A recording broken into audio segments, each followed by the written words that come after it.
இறங்கி சொல்லு. வா வா வா, இறங்கி வா. இங்கே வரணும்.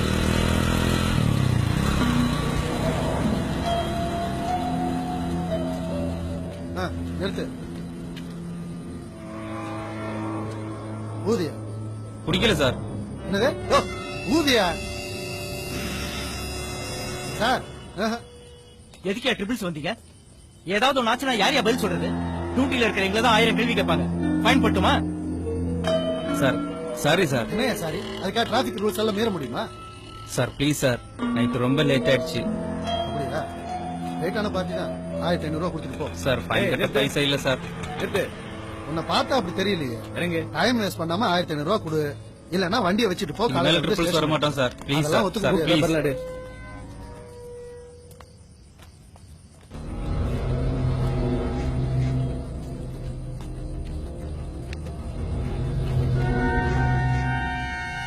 எல்லாம் ஓகே. இன்சூரன்ஸ் எங்க? இன்சூரன்ஸ் இருக்கு சார். எங்கயா இருக்கு? அதுல இருக்கு சார். யோ டைம் என்னையா? Sir 12:10 sir. 12:10 ஆச்சு. முடிஞ்சு போச்சியா? இங்க கட்டுறியா இல்ல கோர்ட்ல காசு கட்டி வண்டி எடுத்துக்கிறியா? சார் நான் நாளைக்கு கட்டிடுறேன் சார். குடுக்குறியா இல்ல பெட்டி கேஸ் போடவா? சார் ப்ளீஸ் சார் விட்டுருங்க சார். யோ காலையில ஸ்டேஷன்ல வந்து வண்டி எடுத்துக்கியா? சார் நீங்களே இப்படி பண்ணலாமா சார்?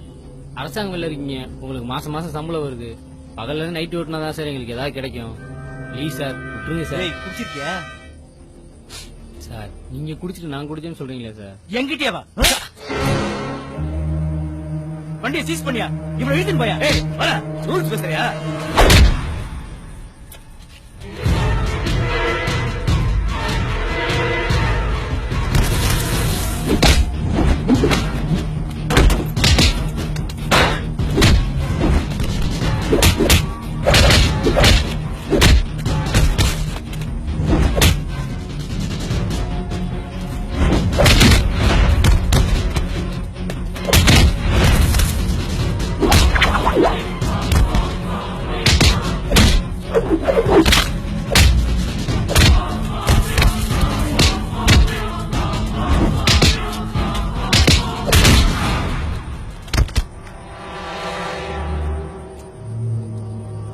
உங்களுக்கெல்லாம் பொதுமக்கள் ஏடிஎம்.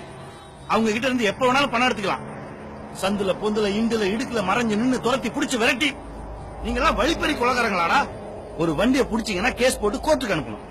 ஆர்டிஓ ரூல்ஸ் படி 15 நாள் டைம் இருக்கு டாக்குமெண்ட் சப்மிட் பண்றதுக்கு. அப்படி பண்ணலன்னா நீ வண்டியை சீஸ் பண்ணணும். நீங்க 4 பேர் நல்லா குடிச்சிட்டு போற வரவங்களை எல்லாம் குடிச்சான்னு கேள்வி கேக்குறீங்களா? பப்ளிக் உங்களை பார்த்து பயப்படல, நீங்க போட்டிருக்க யூனிஃபார்முக்கு மரியாதை கொடுக்குறான்.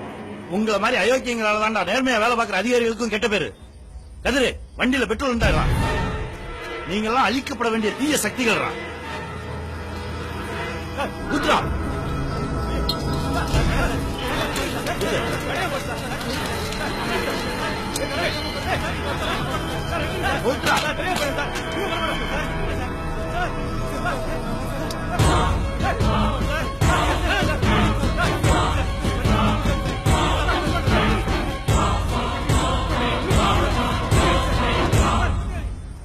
தீவிரவாதியின் தீவிரவாத செயலை விட கொடூரமானது ஒரு நல்லவனின் அமைதி.